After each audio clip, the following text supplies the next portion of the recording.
Hi, welcome to Interactive CE Training's workshop. This is the board-approved 1-hour continuing education training in Kentucky law for AAMFT-approved supervisors and board-approved supervisors.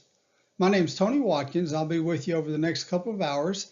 And if you need to take both Kentucky law for AAMFT-approved supervisors, and if you're only a board-approved supervisor, you'll need to take the second hour that follows as well.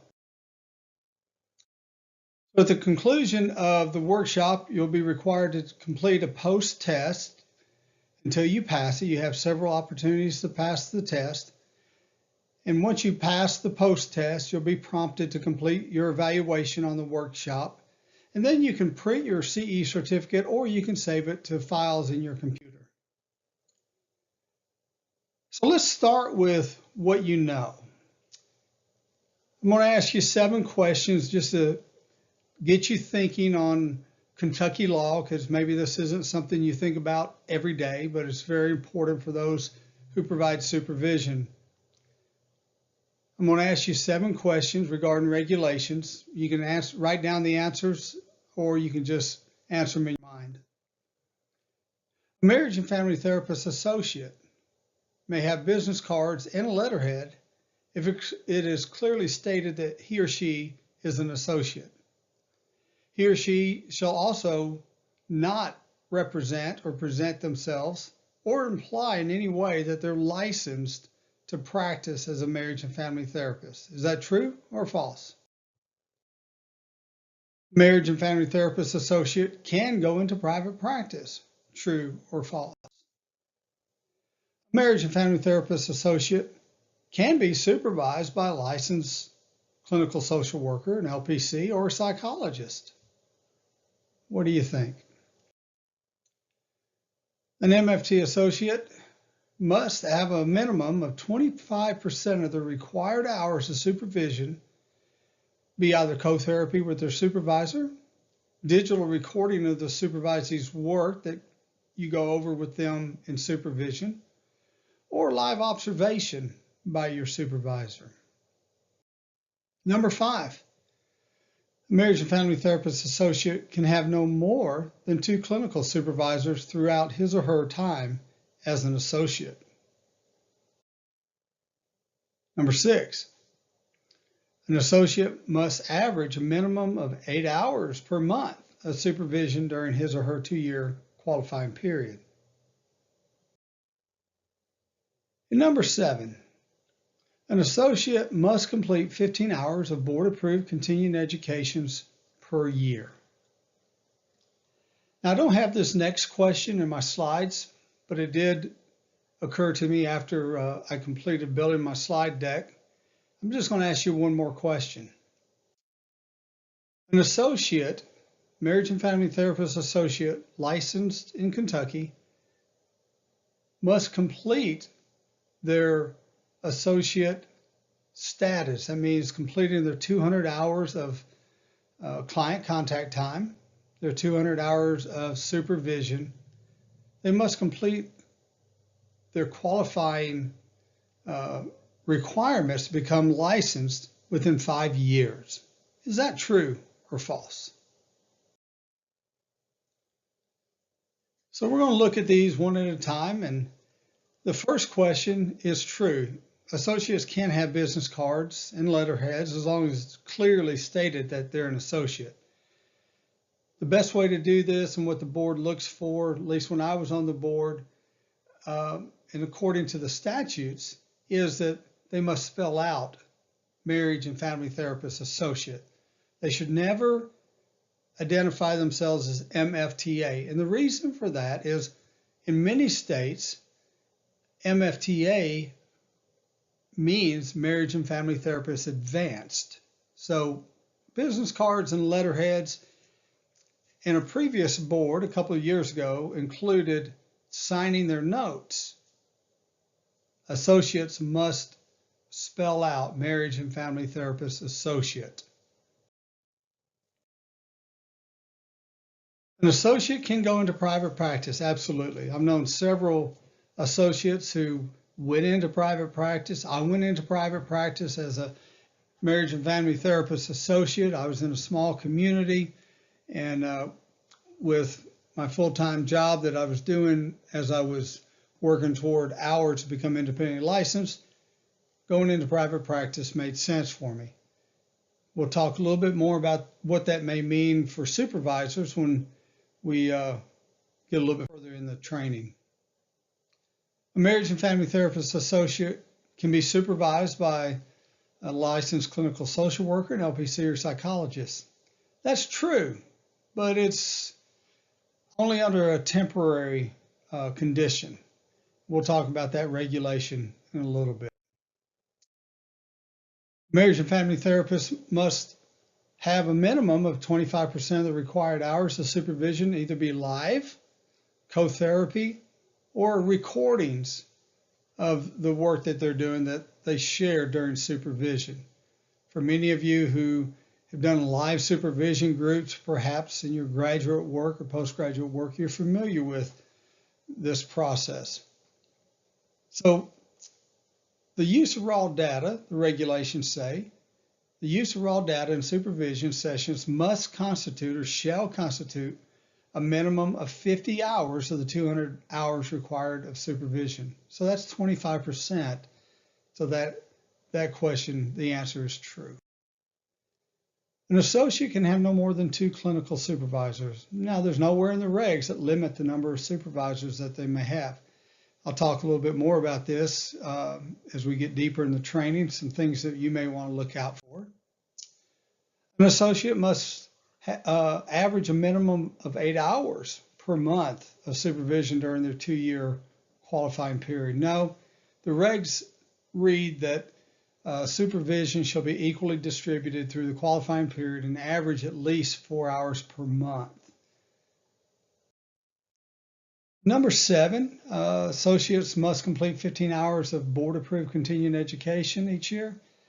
No, but they are required now, as of the last couple of years, to complete a minimum of 10 hours of continuing education each renewal period. And then the last question that I asked you about, how long is the qualifying period now? What's the extent? What's the outer limits that one can be an associate? Well, that's 5 years now. And when I was on the board from 2005 to 2012, and 2004 to 2012, I believe. But at that time, associates, they had no limit. They could remain associates until they quit practicing. And so the board a couple of years ago decided they needed to put some limits on how long one can be an associate. And so just make sure that you're paying attention to that you're encouraging your associates to keep moving through the process, keep moving toward taking and passing their national exam, that they're working on client contact hours, and that they're getting those supervision hours in. So as we look at Kentucky law, I want to really look at what the regs say, what the regs and the statutes say. Because there's a lot of posturing, there has been for a long time, there probably will be until the end of time, about what people would like laws or rules or regs to say. But the reality is we have to know what the written regs say. And we can't wiggle around them. We must follow them. And we must help our supervisees learn to follow the regs and teach them how to read the regs. So 335.305 talks about the use of the title marriage and family therapist or marriage and family therapist associate. I'm going to drop down to part B there because that's about associates and that's who we're talking about today. No person shall use the title marriage and family therapist associate or hold themselves out as having that status unless holding a permit issued by the board. So what this statute does is it protects both the marriage and family therapist and the marriage and family therapist associate. There could be bad actors out there, or people unintentionally holding themselves out as marriage counselors or marriage therapists. And if they're not licensed and regulated by the licensure board, they can be disciplined. They can be sued by the licensure board in Franklin County Circuit Court and suffer significant penalties. So what this means for your associates is they need to make sure that they keep their license renewed every year.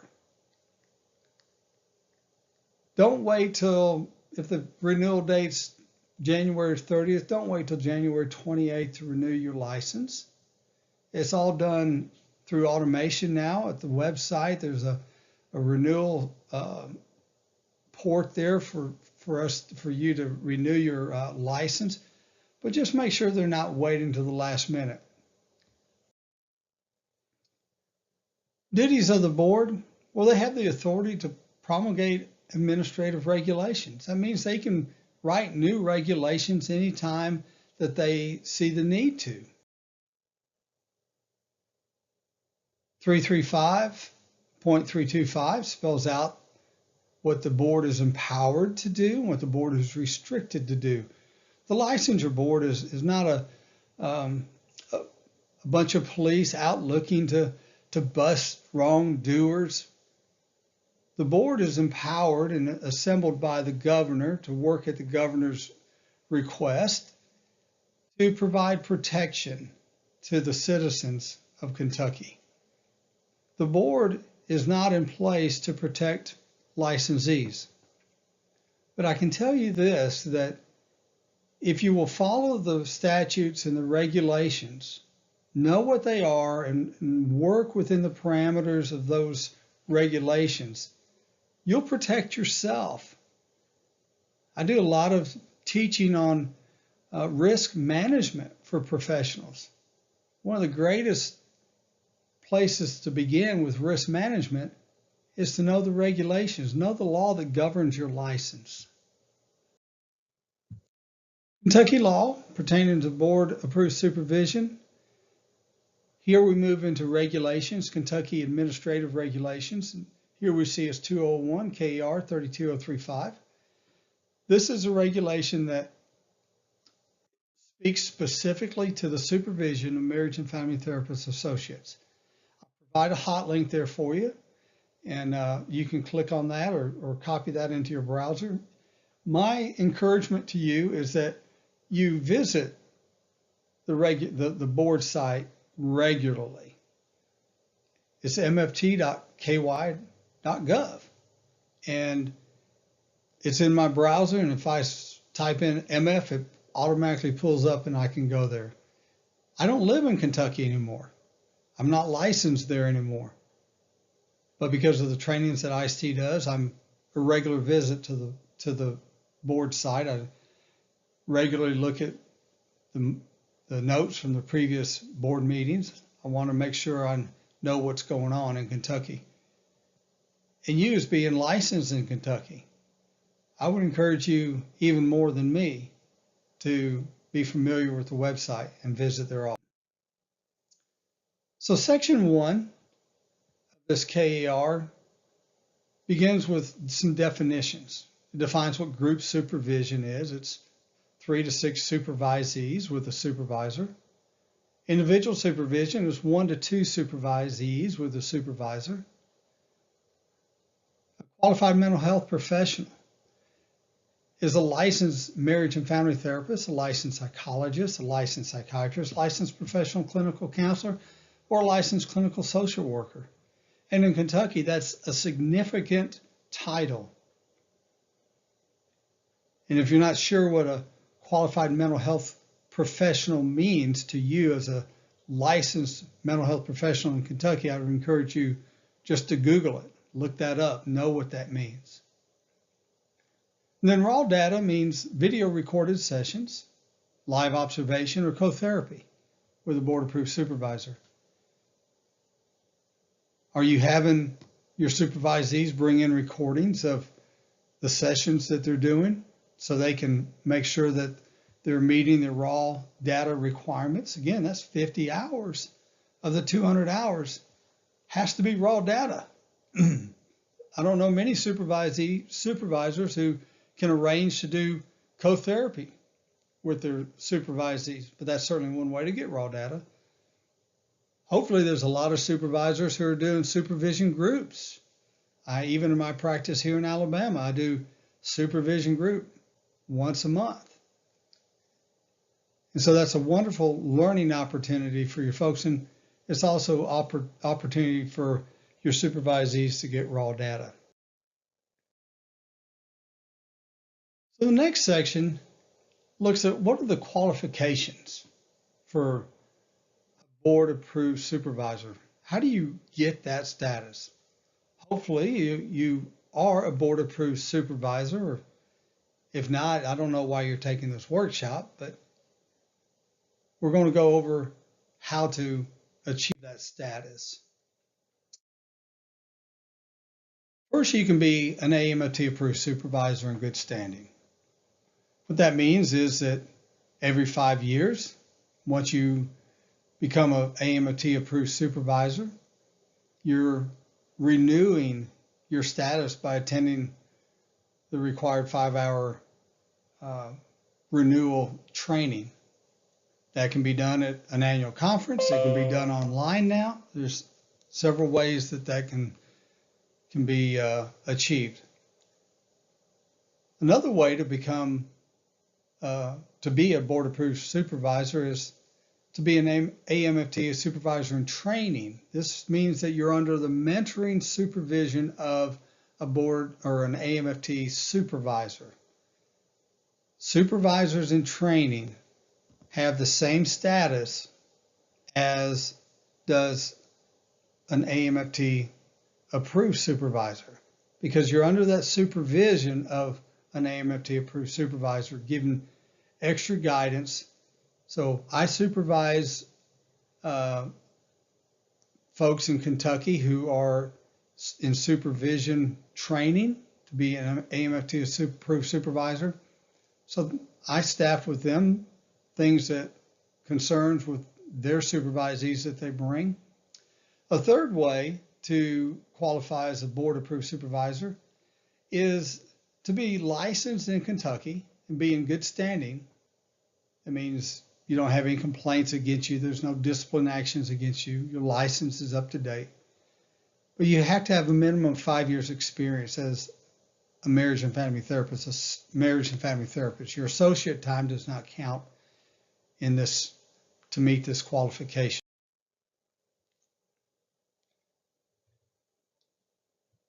Section 2, Part 2 states, except as established in subsection 3 of this section, effective January 1st, 2016, that's been 3 years now. Today, as I record this, is February the 15th, 2019.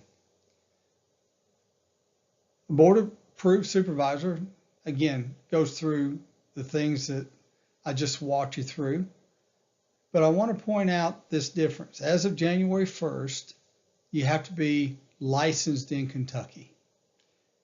If you're an AMFT approved supervisor or a supervisor candidate, you have to be licensed in Kentucky. Now, as an AMFT approved supervisor, you have to be licensed in Kentucky and have a minimum of 2 years post-license experience in the practice of marriage and family therapy. As an AMFT supervisor candidate, you have to be licensed in Kentucky, and you have to have 3 years of post-licensure experience in the practice of marriage and family therapy. The third way that you qualify, again, is to be a marriage and family therapist in good standing, licensed in Kentucky, a minimum of 5 years post-license experience in the practice of marriage and family therapy, with 18 months of that experience being in Kentucky. Now, I point this out, and for those of you who've been supervisors for a long time, prior to January 1st, 2016, the board allowed people who were licensed in other states who were in good standing, who were AMFT approved supervisors or met the minimum number of years for post-licensure status, let's say in Tennessee, for people who live along the border of Tennessee, we wanted to make as many folks available to our associates to provide supervision. And I'm assuming that the change was made effective January 1st, 2016, that people had to be licensed in Kentucky because there was no longer a shortage of approved supervisors. We didn't have to go outside the state along the bordering states to get those needs met. Section 2, Part 3, AMFT approved supervisors, AMFT supervisor candidates, and AMFT board approved supervisors approved as of December 31st, 2015 shall maintain board approved status. I'm not clear on the reason for this section of the regs, but I'm just going to leave it as read that as of December 31st, 2015, that's just before the regulation that we saw in the previous slide that went into effect January 1st, 2016. I'm just going to read this, that all board approved supervisors, no matter how you meet that status, you must maintain board approved supervisor. So if you're an AMFT approved supervisor, you still have to submit to the licensure board to seek approval as a board approved supervisor. Section 4, or Section 2, Part 4, talks about how you can become a board approved supervisor if you're not an AMFT approved supervisor. It requires the proof of completing a 6-hour board approved continuing education course in supervision. Now we at ICT, we provide that training. We've had several people go through it. You can see there in the PowerPoint what the course has to include, and we of course at ICT, we include all those elements plus more in our 6 hours of training. If you know of somebody who is looking to become a board approved supervisor and they don't want to go the AAMFT route, you can share that information with them. My personal bias is that if possible, all should seek to become AMFT approved supervisors, because there's several states that will not approve someone to be licensed by transfer if they receive their supervision from a supervisor who was not an AAMFT approved supervisor. So like here in Alabama, when I moved from Kentucky to Alabama, if my supervision, when I was going through my associate work, if my supervision was not done by an AAMFT approved supervisor, I couldn't have gotten licensed here in Alabama. I would have had to start all over as an associate, even though I was licensed in Kentucky. Each state has different rules and regulations. And so if you are a board approved supervisor but not an AAMFT approved supervisor, I would encourage you to share, the possible risk with people that you may provide supervision to, that, hey, you may move to a state one day that requires that your supervision was done with an AMFT approved supervisor. And I just want full disclosure. I want to let you know that there's a possibility that if you move, that your license status in that state will go back to being an associate, and you have to start all over again with your supervision and client contact hours.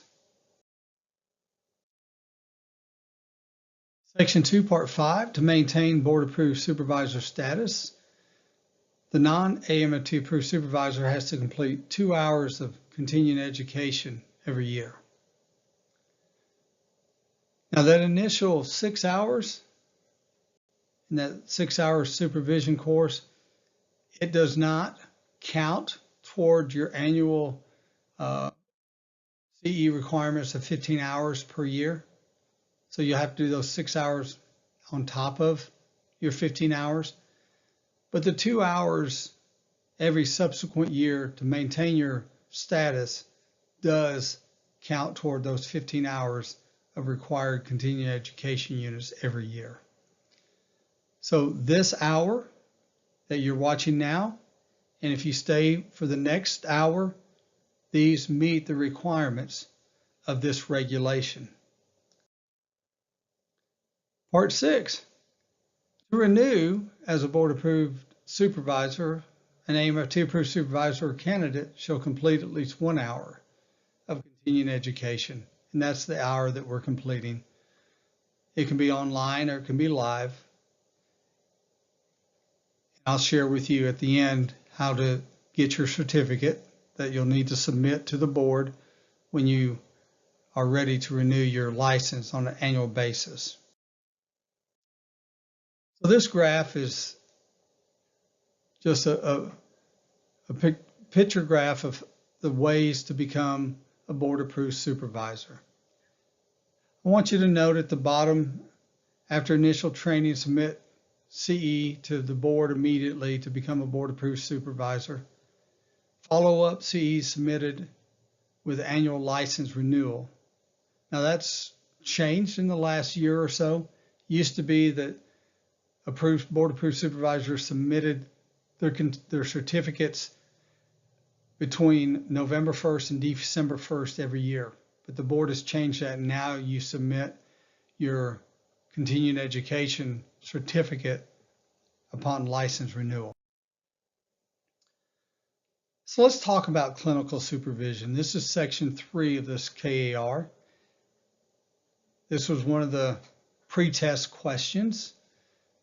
Supervision has to be equally distributed through the qualifying period, and it has to average at least 4 hours per month as specified in the supervision contract.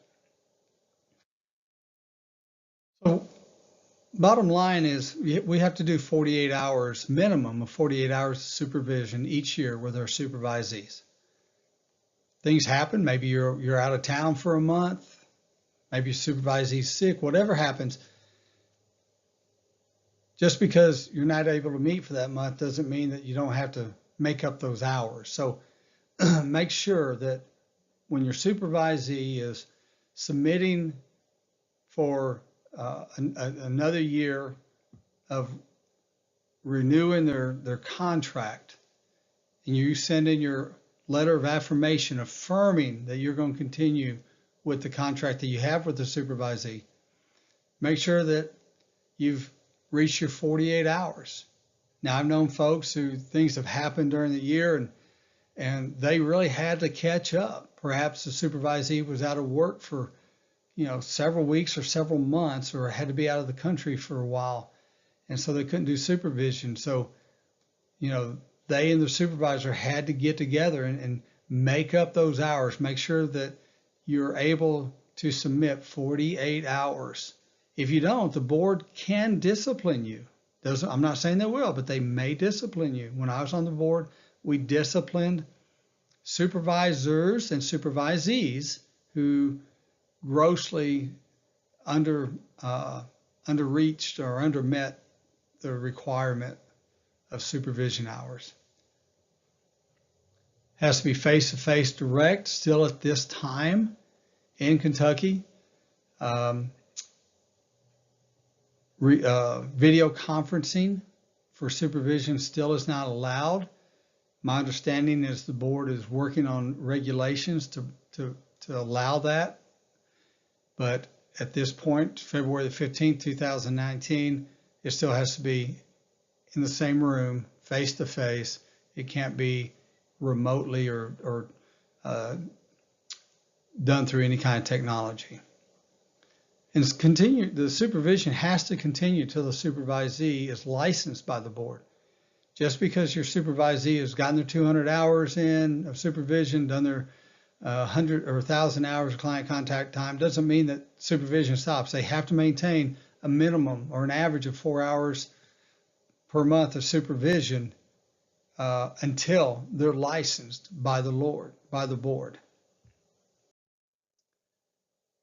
Supervision should focus on, accurate diagnosis, leading to proficiency in applying professionally recognized nomenclature and developing a plan of treatment as established in the DSM-5. You help them develop their treatment skills, their treatment planning skills. There's a lot of things that you as a supervisor, clinical supervisor, are by regulation responsible to make sure that your supervisee gets, that they understand. Supervision is not counseling, it's not therapy. But here in Section 3 of 32035, really pay attention to what supervision is supposed to focus on. So the standards for raw data used in supervision, we've already established it has to be a minimum of 50 hours. We defined what raw data is, but it's defined here again for you. And with technology the way it is, I have supervisees who use their iPhones to record sessions and they bring it in. There's lots of ways. Technology is cheap enough now that there's no reason that, really no barrier to bringing in raw data into supervision. Just make sure that your supervisee has gotten written consent to record the session. Make sure that you see that written permission. Sometimes if you're supervising in agencies may not understand why that's necessary, and as a supervisor you may need to talk with their administrative supervisor and just explain that this is part of the requirement for that associate to become licensed. If you're doing co-therapy with a supervisee, it's important that it's very clear to the client or clients what your role is. Define that prior to the session beginning. Now, if you're doing co-therapy with an associate, they receive credit for client contact hours and supervision hours, so it kind of counts double. So while they do 1 hour of co-therapy with you, they get an hour of client contact time and an hour of supervision time. The board-approved supervisor and the associate shall maintain supervision log, which documents when you meet, what type of supervision it was, how long it was. So you can't just put this responsibility on your supervisor. Your supervisee, rather, you're responsible to keep this log. You have to keep a log as well. And the reason you want to do this is because if something squirrely happens with your supervisee, and I saw this when I was on the board, I actually saw a wonderful, seasoned supervisor lose their ability. They lost their board-approved supervisor status, and they were an AMT-approved supervisor, and had been for years, but they lost that board-approved supervisor status because of some huge discrepancies in the supervision logs. So it's your responsibility that you're able to support your hours of supervision as well as it is for the supervisee to support that. Make sure that if you're doing group supervision, to know that you can do no more than 100 hours of the supervision in group supervision, because at least 100 hours had to be individual supervision. And remember, individual supervision is 1 to 2 associates at a time. You're only allowed to have 6 supervisees in Kentucky. Now you can request the board, you can submit a request to the board to have more supervisees.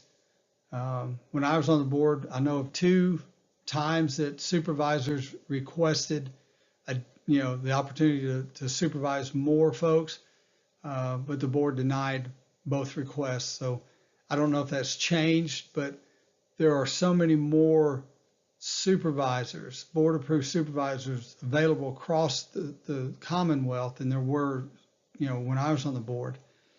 And so just make sure that you're not working with more than 6 supervisees. So the temporary supervision, that was one of our test questions.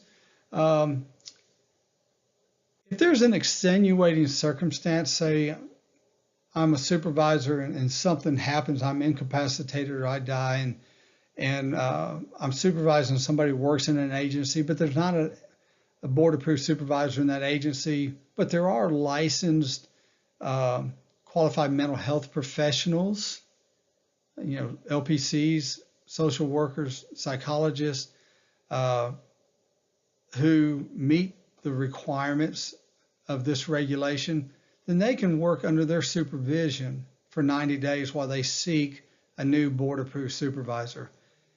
They got 30 calendar days to submit the status change and submit the information that's required on this slide.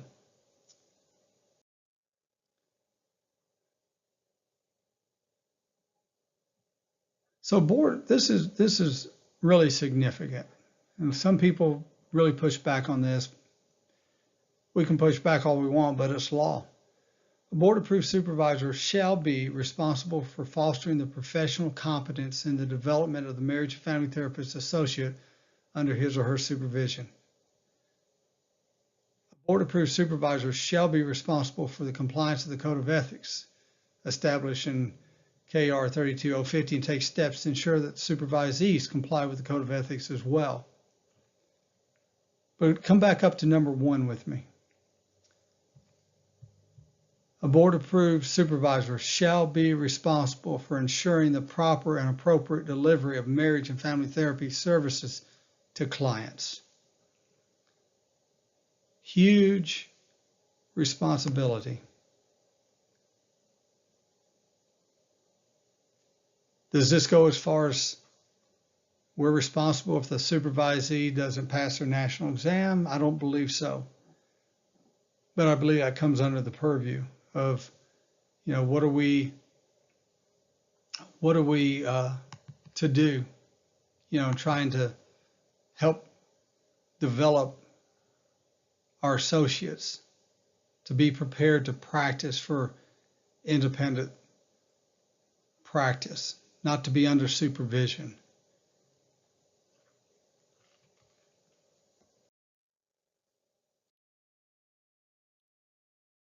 So this last section just talks about incorporation by reference, supervision log. I'm going to share that with you here in a few moments and walk you through the website, how to access that in case you're not familiar with that.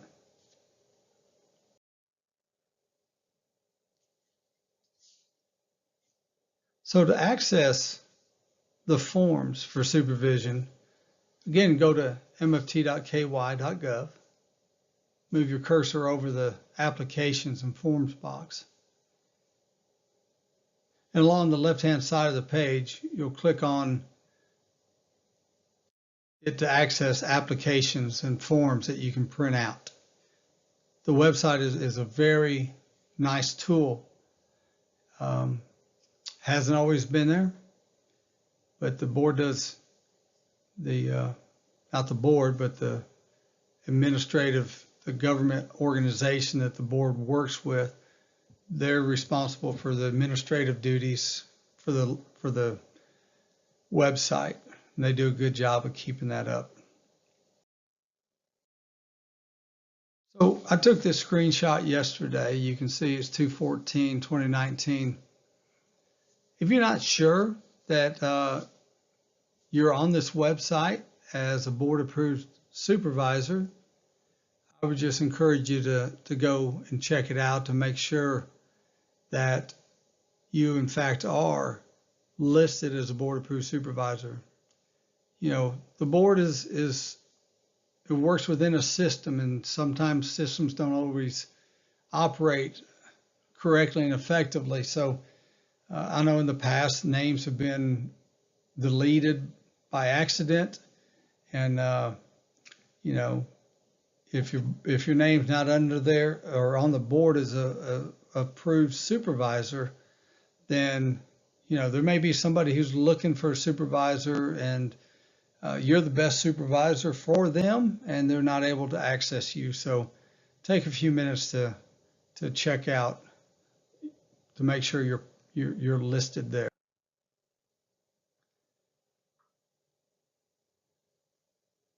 So here is again at mft.ky.gov.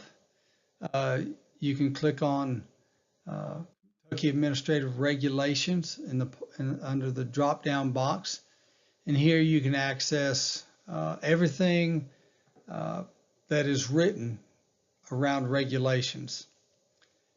I want you to notice at the very bottom this telehealth regulation right there. Now, it's already posted, but it's not regulation yet. It's before the LRC, the Legislative Research Committee. And so in conversation with the board's attorney recently, the board attorney said that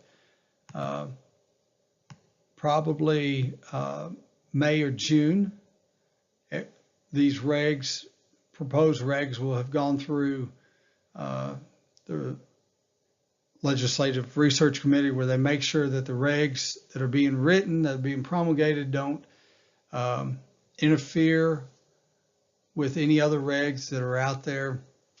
And, you know, very soon, marriage and family therapists in the Commonwealth of Kentucky are going to be able to have a lot more structure around doing telehealth services. And in the regulation that's being proposed, just be aware that there's going to be 15 hours of continuing education required to provide any technology assisted services. Now this is not unreasonable. It's not Kentucky only. The AAMFTRB, the American Association Board for Regulatory Board, the national group who supports all the regulatory boards in the country, put out a guideline, and they spent a lot of time and resources putting this guideline together.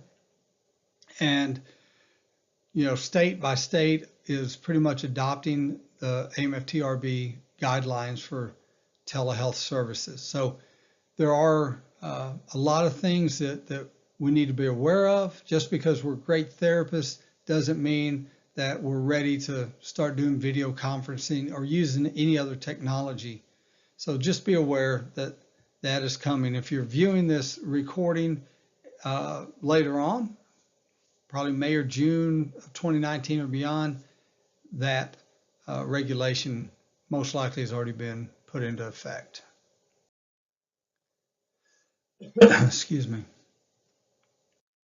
So at the website is the forms library, and everything that you or your associate need are here at the forms library. You always want to start, if you're working with an associate, you want to start with the application for permit for marriage and family therapist associate. There's your supervision log down at the bottom there. So those tools are readily available for you here at the website. Okay, so before I go over how you access your post-test, your evaluation, and your certificate, I just want to back up and just speak to a couple of issues.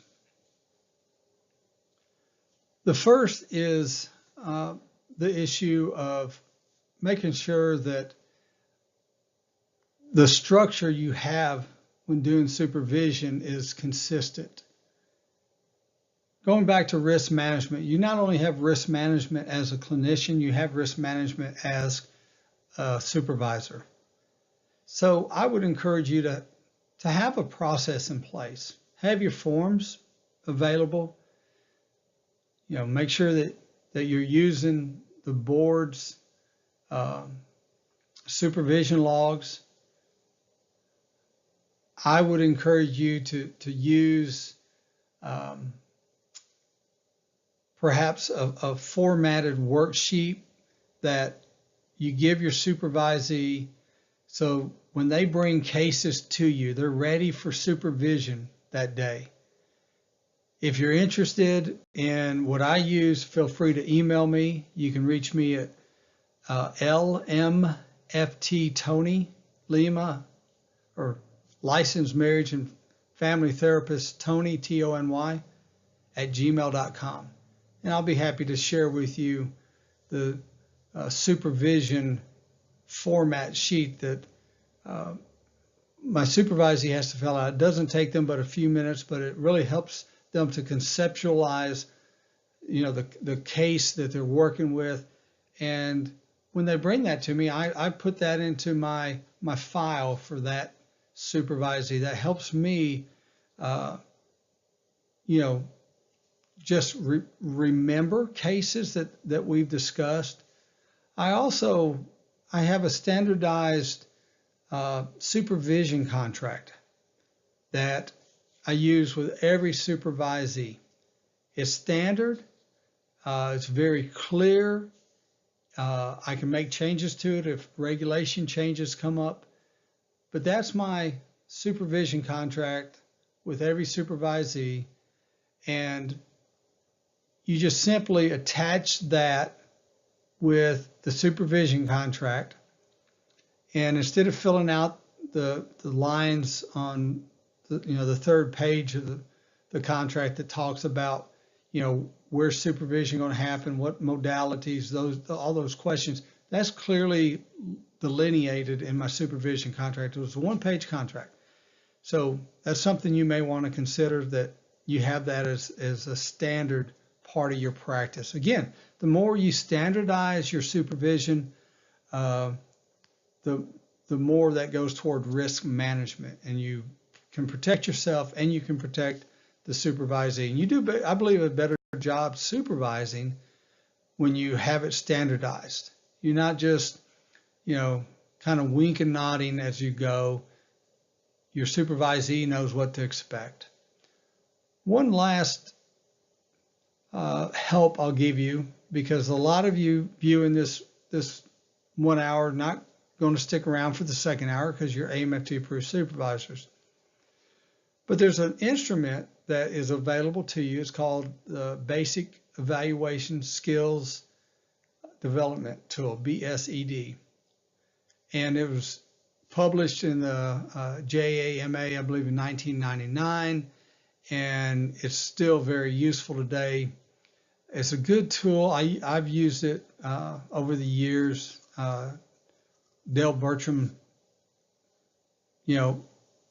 introduced it to me, and I've used it since, and I've introduced it to a lot of people. So the Basic Skills Evaluation Device, if you need more support looking it up, it was published in the JAMA in 1999.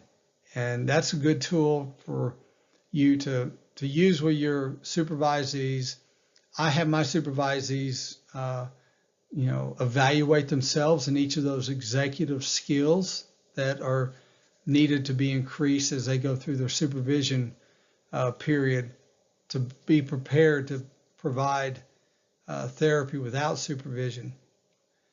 And so if you can't find that, again, feel free to email me, lmfttony@gmail.com, and I'll send you a copy of that. Okay, so we're wrapping up our time together today, and I appreciate you trusting ICT for your continuing education needs, and I hope you found this to be valuable. So now that you're done, if you don't need the second hour, just go to the email that you received from ICT that confirms your order. It looks very much like I got a screenshot of an order in my email that I put a screenshot up there. It says, thank you for your order. You would have received this when you purchased this workshop and paid for it. Then you can see in smaller letters right here, training access details. And just below that in blue, it says click here. So you want to click here. And when you do, that takes you to the website, the Interactive CE website. And you'll need to enter your username. Remember, it's always lower. There's no capital letters in your username at our website. Unless you changed it, your username is going to be your first name, period, last name. Then your password, enter that in. If you forget your password, under the login button right here, you can click there if you forgot your password, and our system will send you an opportunity to get a new password. So you're logging into the website, and our website has recently been updated, so it may look different than you're familiar with in the past. Here is a screenshot where I've scrolled down to the bottom to my recently accessed courses right there. And so above that are all the courses I've taken or taught in the past. If you've not done a lot of courses with ICT, you won't have to scroll down very far to get to the course that you're taking right now. But scroll down to there and then put your cursor on, in this example, it'll be on the blue rectangle there. And click on that, and that will take you to this next page, directions to completing your training. You've already clicked on the number 1, that when you clicked on that took you to this PowerPoint today, this audio PowerPoint. The next instruction you want to follow are instructions 2 through 5. I'll walk you through that. So you would just simply put your cursor, on number 2, the highlighted area, and that will take you to the post-test page. When you get to the post-test page, you click on Attempt the Quiz, which is right there. And you have 30 opportunities. You get to take the test 30 times. And you're only going to need to take it once because, you've just completed it. You're very familiar with this information. But once you click there, you complete and pass the post-test. Then you're going to be taken to the page where you complete your evaluation.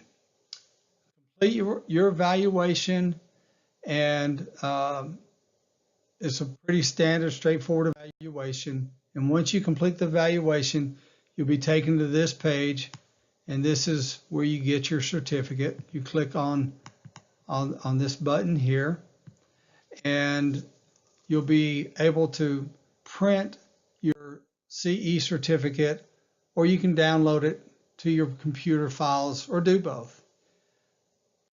In the future, if you've lost your certificate, you can always log back into your Interactive CE training account, and you can always access all the certificates that you've received for the trainings you've done with Interactive CE training. So you don't have to worry about losing them. They're always there at our website, available when you need them. So again, thank you so much for being with me over this last hour or so. And thank you for trusting Interactive CE training for your continuing education needs. And if you're going to do any technology assisted training, I would invite you to check out our 15-hour certificate course in technology assisted services.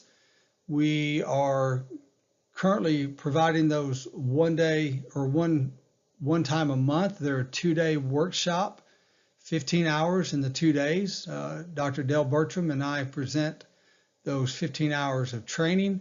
And if you need that later on, feel free, and we welcome you to join us for that. Thank you for being with us, and have a good rest of your day.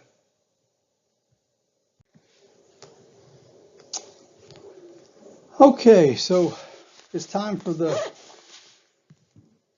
supervision, board-approved supervision training. If you were with us for the first segment of Kentucky Law for AMFT-approved supervisors and board-approved supervisors, it is now time for the second hour. If you don't need the second hour, remember, I just gave you instructions on how to take your post-test and complete your evaluation and print your CE certificate. So the second hour is focused more just on supervision. And this is, again, for the non-AMFT approved supervisors. Just a quick review. I know we just looked at it about an hour ago, but group supervision means supervision of 3 to 6 supervisees. Individual supervision is 1 to 2 supervisees with a supervisor. And qualified mental health professional, QMHP, means licensed marriage and family therapist, licensed psychologist, licensed psychiatrist, licensed professional counselor, and licensed clinical social worker in the Commonwealth of Kentucky. And raw data is video recorded sessions, live observation, and co-therapy with a board-approved supervisor. And again, just as a quick review, currently, as of January 1st, 2016, there are 3 ways to meet a board-approved supervisor status. That's one is to be an AMFT-approved supervisor with 2 years of post-license experience. The second is to be an AMFT supervisor candidate in good standing who's licensed in Kentucky and has 3 years post-license experience. Or to be a marriage and family therapist in good standing who is licensed in Kentucky and has a minimum of 5 years of post-licensure experience in the practice of marriage and family therapy, with the last 18 months of experience being in Kentucky. So perhaps you've moved from Ohio to Kentucky and you've had 4 years of licensure experience in Ohio and only 12 months experience in Kentucky. Well, you have to get 6 more months of license experience in Kentucky to meet the standard of C.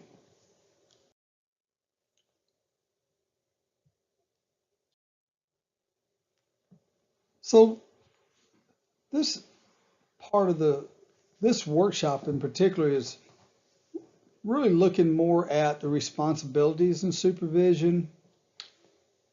This hour is required for non-AMFT approved supervisors because AMFT approved supervisors receive a lot of training in their 30 hours to become an AMFT approved supervisor, plus all their time that they have to spend in as a supervisor candidate under mentoring.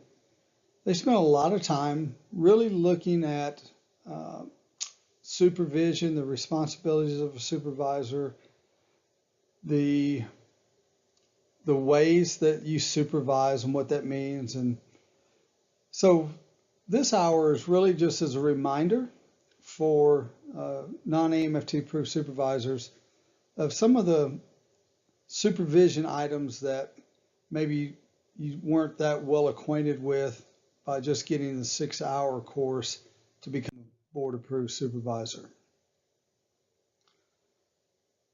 A person desiring to be a marriage and family therapist associate shall apply for and submit to the board an application for permit as a marriage and family therapist associate. And they have to submit a $50 fee for the first year, along with the application. The initial application has to include a copy of a supervisory contract. I shared toward the end of the first hour where the forms are at the board's website, mft.ky.gov. And I recommended even that you consider crafting a standard supervision contract that you can use with everyone you supervise. And that's just a suggestion. It saves you a little bit of time, but also gives you more consistency as a supervisor. And again, that goes toward risk management as a supervisor. There's an annual renewal fee of $50 for each subsequent year after an associate receives a permit. Contract renewal and extension shall be granted in accordance with Section 4 of this reg. And notwithstanding previous associate experience, effective on January 1st, 2016, all current and future associate permits shall be limited to a total of 5 years as a marriage and family therapy associate to meet the requirements for licensure as a marriage and family therapist. So again, once they receive their initial permit, they have 5 years. And that may seem like a long time, but over the years, I've known a lot of people who weren't able to work steadily to gain their client contact hours, their supervision hours. And I've known associates that were maintained an associate status for 10, 12 years.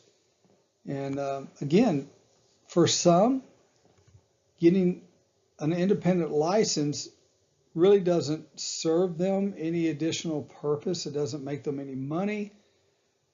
So the licensure board really has to take a look, and they do take a look at the renewal contracts, looks at how many hours someone's gaining, and now they've added this additional requirement that you have 5 years to complete all your requirements to become licensed.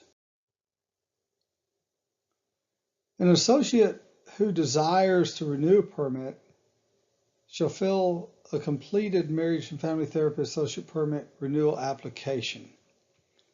And the completed supervision log has to accompany the application and the $50 fee.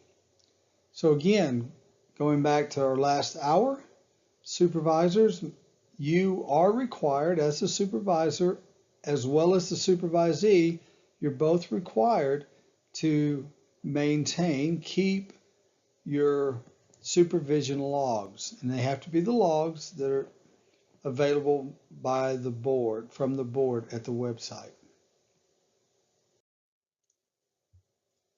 An associate who fails to renew his or her license, I'm sorry, let me start over. An associate who fails to renew by his or her expiration date shall have 30 days to pay a renewal fee of $50 plus a late fee of $20. Let me just throw out some caution here, and I saw this when I was in Kentucky, I worked in a community mental health center, and there was a time when associates didn't have a grace period, but at one point the board decided that, if we're going to give licensees a grace period, we need to offer a grace period to associates. For those working in agencies, I have seen time and again agencies put associates on administrative leave and licensees on administrative leave because they don't have an active license. Back to the example I gave in the past hour, if my license renewal date is January the 30th and I don't have an active license, my license is not renewed by January 30th of 2019, yes, I have a grace period allowed to me by the licensure board, but the agency I work at, they're not going to give me a grace period. Because if they allow me to practice, to see clients I'm not licensed, let's say that my agency, I'm working with Medicare or Medicaid clients, and there's an audit, and the auditing agent finds that I was seeing clients for 2 weeks or 2 months without an active license, that auditing agent is going to require the agency to refund money that the agency was billing for the time that I provided seeing these clients. See, just because you have a grace period doesn't mean that the insurance companies or other entities are going to give you the same grace period. If I'm practicing without a license, yes, I've applied for it. Yes, I've got a reason for maybe not getting my renewal application in on time. The payers, the third-party payers, don't care. All they see is somebody who's providing clinical services who's not currently licensed.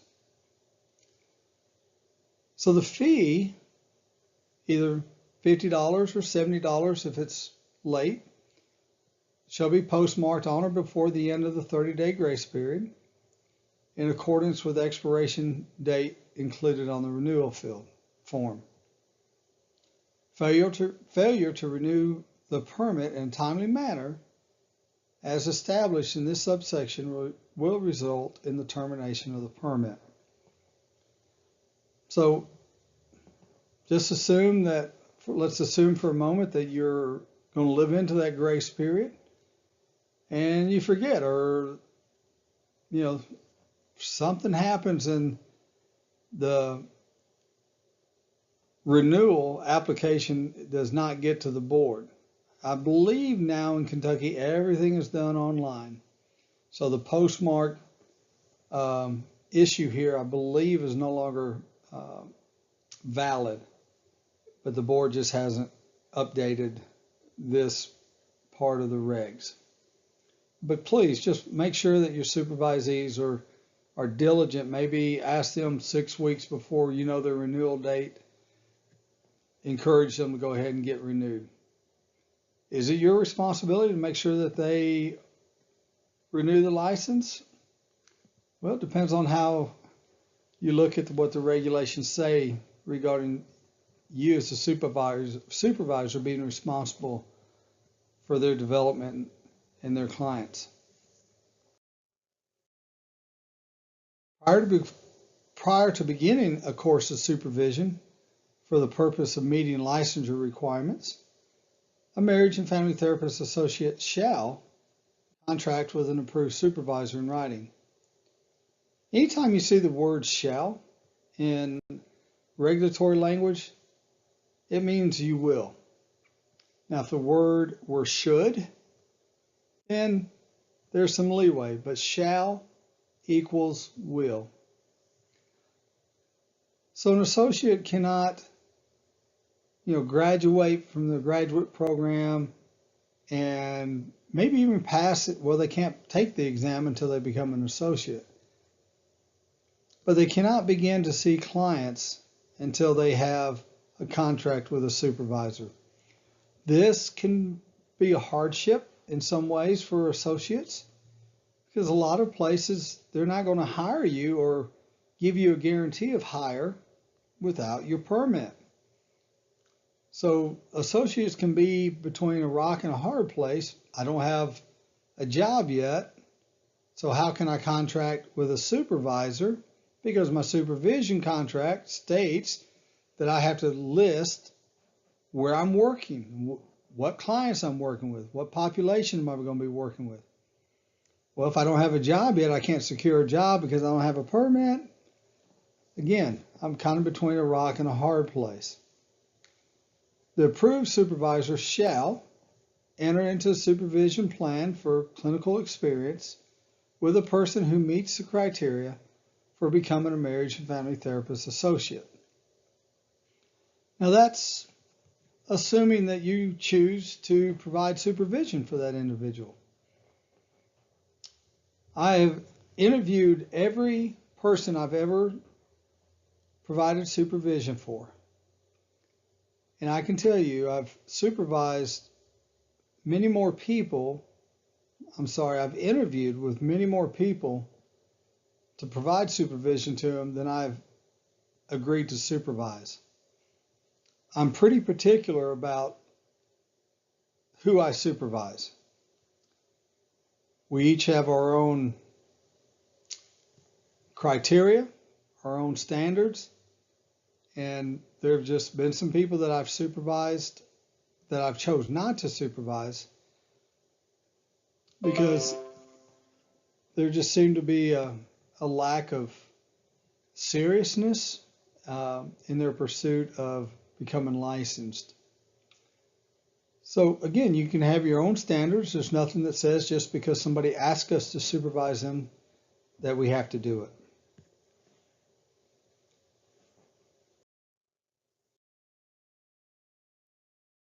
Section 2(3). The approved supervisor shall be responsible for the marriage and family therapist associate development and the welfare of the client served by the associate in accordance with the Code of Ethics.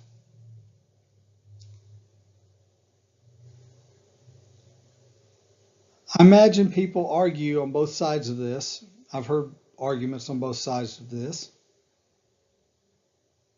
Perhaps it would take a hearing to determine exactly to what extent a supervisor is responsible for an associate's development and the welfare of the client served.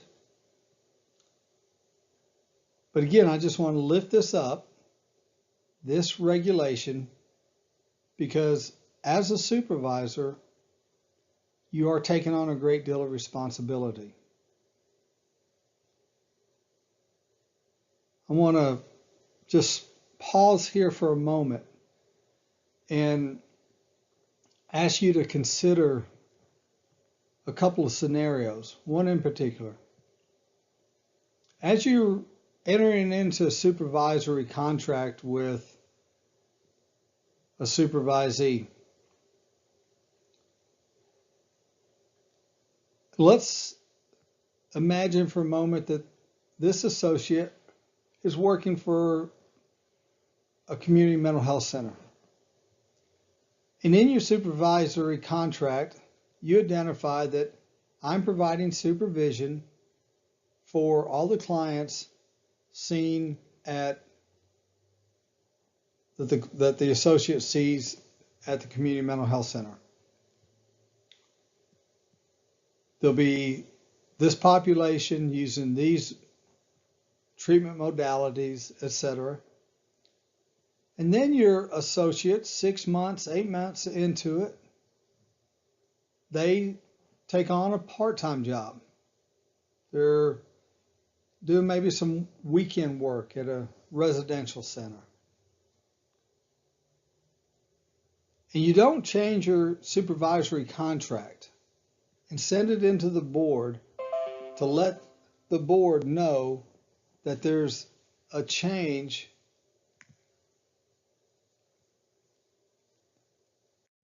in the supervisory contract, because now the supervisee is seeing clients at another location. Perhaps you're not willing to take on responsibility for the clients that they see at this location. Supervisee needs to find another supervisor. Regardless if you're going to supervise all the clients this person sees, or if they're going to get another supervisor, a new contract is required. It's not for you to write. It's the associate's responsibility, but ultimately you're responsible for the associate too. And you're going to have to sign the new contract. So just be mindful of any changes that may take place after you sign the contract, enter into a contract with the supervisee. If there's any change in where they're working, type of clients they're working, they're taking on another job, just realize and remember that you need to craft another contract and get it submitted to the board. When I was living in Kentucky, I worked at North Key Community Care, and I was the MFT supervisor for the agency. And one of the people that I supervised took on a part-time job doing in-home services for Holly Hill. And I talked with my supervisee. There was another MFT supervisor that had come on board at North Key, and the supervisee ended up switching over to the other supervisor for North Key services, and I took on the responsibility for the Holly Hill clients. We had to draft another contract.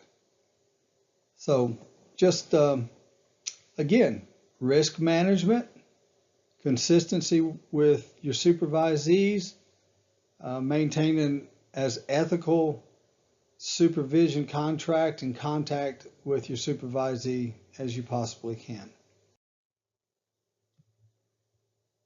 If a new supervisory contract is entered into with a different supervisor, approval shall be obtained by the board. If a supervision contract is terminated, the approved supervisor shall, within 30 days, notify the board in writing that he or she is no longer the supervisor. So, supervisor, you're responsible to contact in writing with the board to let them know that you're no longer the supervisor. And then B, the marriage and family therapist associate has 30 days from the date of termination to submit a new supervisory contract to the board. So, supervisor, you're submitting in writing that you're terminating with the supervisee, and the supervisee has 30 days to provide another contract to the board with a new supervisor.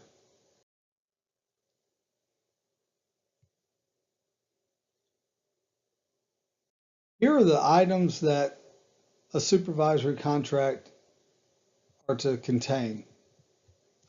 Has to have the name of the marriage and family therapist associate, the name of the supervisor, the name and license of any other approved supervisor, and the agency, institution, or organization where the experience will be received. So you can see that this explains why, if there's any change in location of employment or the type of clients that they're seeing, that a new contract would be required. 5, a detailed description of the nature of the practice, including the type of clients seen, therapies and treatment modalities that should be used, including the prospective length of treatment, and problems or conditions that shall be treated. The nature, duration, and frequency of the supervision, including the number of hours of supervision per week, the amount of group or individual supervision, and methodology for transmission of case information. So let's camp out here on this item for a few minutes. Supervisees may not know exactly the type of clients that they're going to be seeing. Maybe they're going to be working in a school setting, and they'll know that they'll be working with students. Maybe they'll be working in a adolescent treatment facility. Maybe they're not sure what therapies or treatment modalities that'll be used. Perhaps they'll get some extra training when they go to work in their agency. Perhaps they'll be required to learn 7 challenges, or perhaps they'll be required to learn PCIT or motivational interviewing or cognitive behavioral therapy. Just depends on the agency that they work for. And problems and conditions that'll be treated, if you go to work for an agency, it's probably going to be pretty wide range. But I would encourage you as a supervisor to, sit down with your supervisee and help them to think, about each of these questions. Do you know who you're going to be working with? Well, I'm going to be working with anybody who walks in the door. Well, what treatment modalities are you competent in? They may only be competent in solution focused. Well, then they need to identify, I'll be using solution focused. These are the items, the content that needs to be filled out on the supervision contract.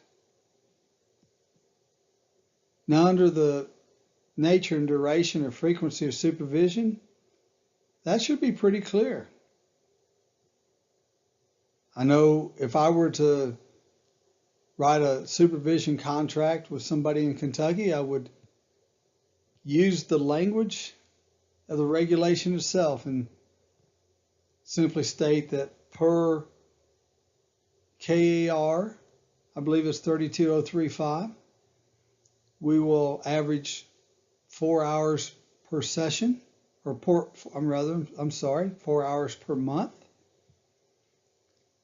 with a minimum of 48 hours of supervision per year. I don't think I would pin myself down to we'll meet 1 hour a week every week, because I don't think the licensure board will come after you or discipline you if you can't live fully into that. But why, put that restriction on yourself when you can just use the language of the reg and say we'll average 4 hours a month with a minimum of 48 hours a year. And the amount of group or individual supervision, perhaps you know that you do group supervision once a week. Maybe you don't do any group supervision. But think through these, and if the second year rolls around where the associate is renewing their license, if there's nothing in the contract that's changed, then you don't have to submit a new contract. But you, as a supervisor, you are required to submit just in writing to the board that you're reaffirming the supervision contract that's in place. Please don't forget that. You need to reaffirm the contract is in place and there's no changing as the associate's license comes up for renewal. What are the conditions or procedures for termination of supervision? You need to provide a statement that the approved supervisor understands that he or she shall be accountable to the board for the care given to the associate's clients. Again, that's a pretty big responsibility. You're accountable to the board for the care given to the associate's clients. And the approved supervisor or other supervisors must meet the criteria of 201 KR Chapter 32. And we've spent quite a bit of time on what that criteria is. So I know there was a time, and there may still be some supervisors who do it today, but there was a time when Kentucky first got licensure and supervision was, for some, kind of a wink, wink. Let's meet at such and such tavern and have a beer and, watch the game, and we'll call this supervision. I don't think that our profession deserves that. Your associate doesn't deserve that. And you've taken on the role as a supervisor because you want to give back to the profession. We are gatekeepers, supervisors. We are gatekeepers for our profession. And so the more structure that you have in providing supervision, the better gatekeeper you're going to be, the better therapist those you supervise will be, and the safer our clients will be. Upon approval of the board, supervisory contract shall be issued for a 1-year term. And upon associate renewal permit, the supervisory contract shall be reaffirmed by written correspondence from the applicant and the approved supervisor. Or a new supervisory contract shall be supplied by the applicant.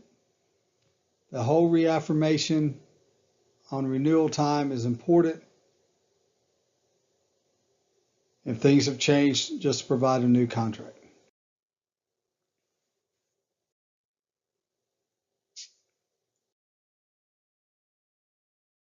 So again, just want to take you back to the board's website, mft.ky.gov. On their homepage, you can click on resources up there at the yellow tabs across the top. You click on resources, it opens up this drop-down box, has all the resources you need there. There's the forms library, all the forms you need to conduct business as a supervisor. Here's page 1 of the supervision contract. All of that is for the supervisee to fill out. And page 2, got the applicant's name and organization they've worked and hours they've done. Page 2.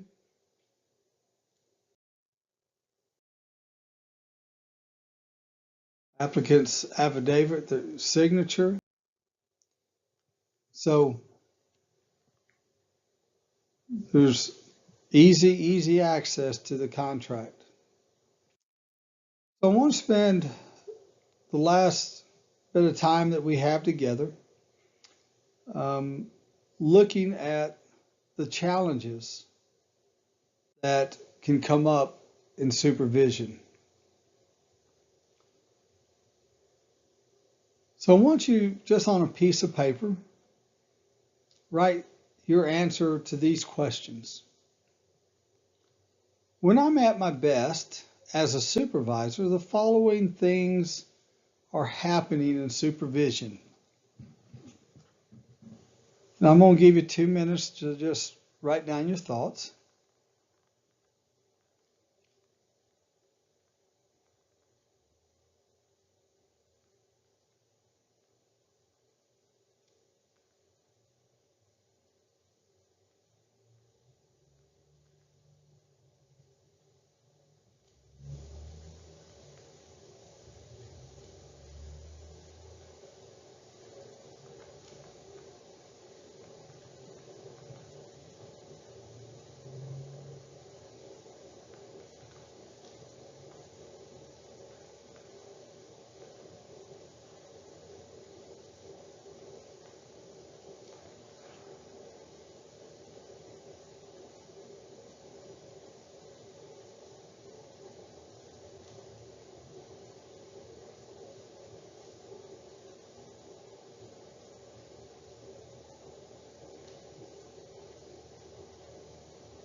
So what kind of things did you write down? Some answers that I've heard from others in the past regarding what are some of the things that are happening in supervision when I'm at my best. People have said things like, my supervisee can be honest with me. They can be vulnerable. They feel safe to bring their questions, knowing that, I'm going to help them in a safe way to find the answers to the questions. My supervisees can come to me and share their mistakes, knowing that, I'm not going to beat them over the head with those mistakes. When I'm at my best as a supervisor, my supervisee will ask me questions, will seek to understand what they may be doing, can do better to better help the clients that they're bringing to supervision. So let's look at the next question. When supervisees benefit the most from me in supervision, the following things are happening in the interaction between us. I believe those same answers are true for this question. I know as a supervisor, I need to know many different modalities. I need to have a broad understanding of the different treatment models that are out there. If my supervisee is using a model that I'm not familiar with, then I invite them to teach me, just like we do with our clients. We can't know everything about every type of client, so we invite them to teach us. We become the learner. So we do the same thing with our supervisees. Supervision and clinical services are very isomorphic. They're very similar. We can use a lot of the tools that we use in therapy. We can use those very tools in supervision. We just need to ensure that we're not doing therapy with our supervisees.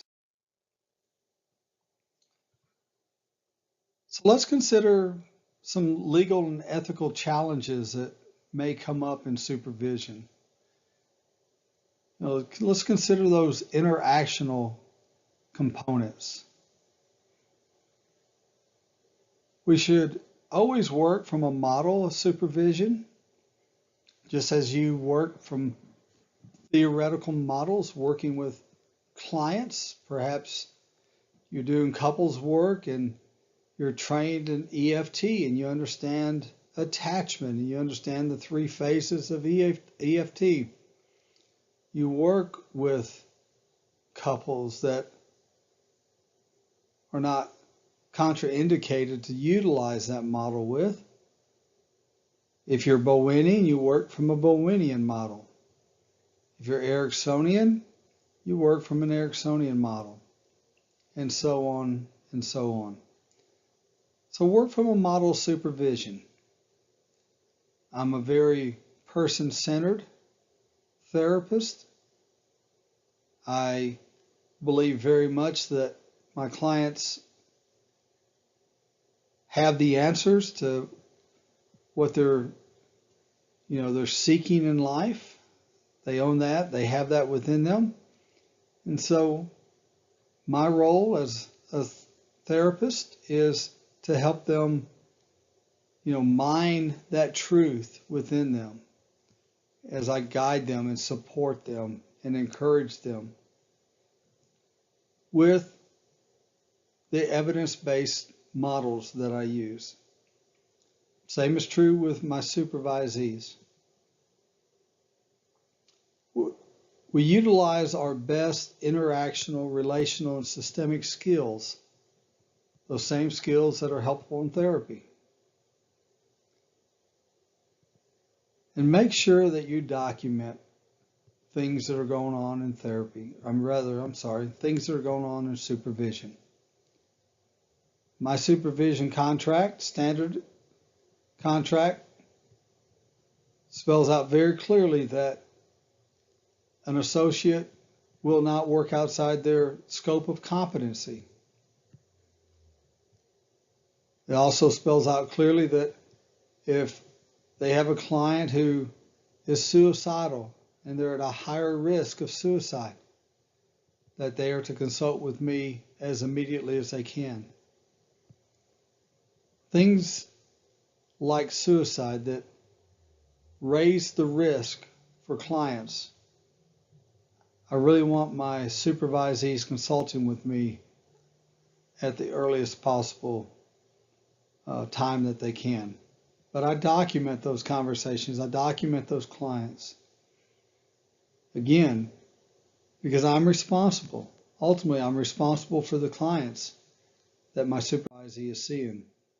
And I want to make sure that my supervisee is learning and that they're safe. And one way to keep them safe is to help make sure they don't work outside their area of competency. So think for a moment, what's your worst supervision experience as a supervisor? Your worst supervision experience as a supervisor.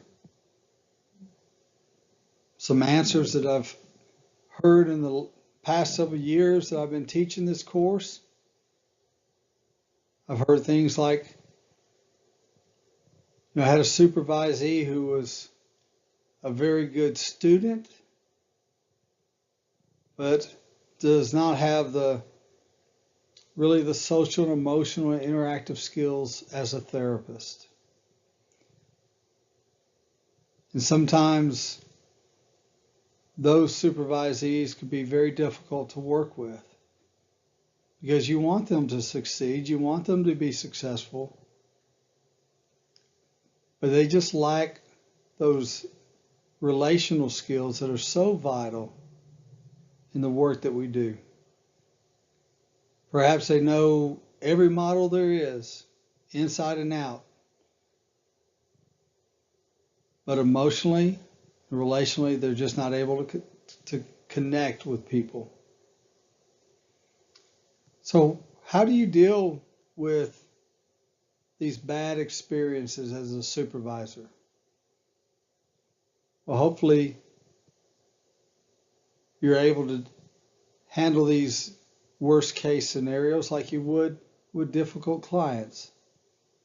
Maintain a presence of self.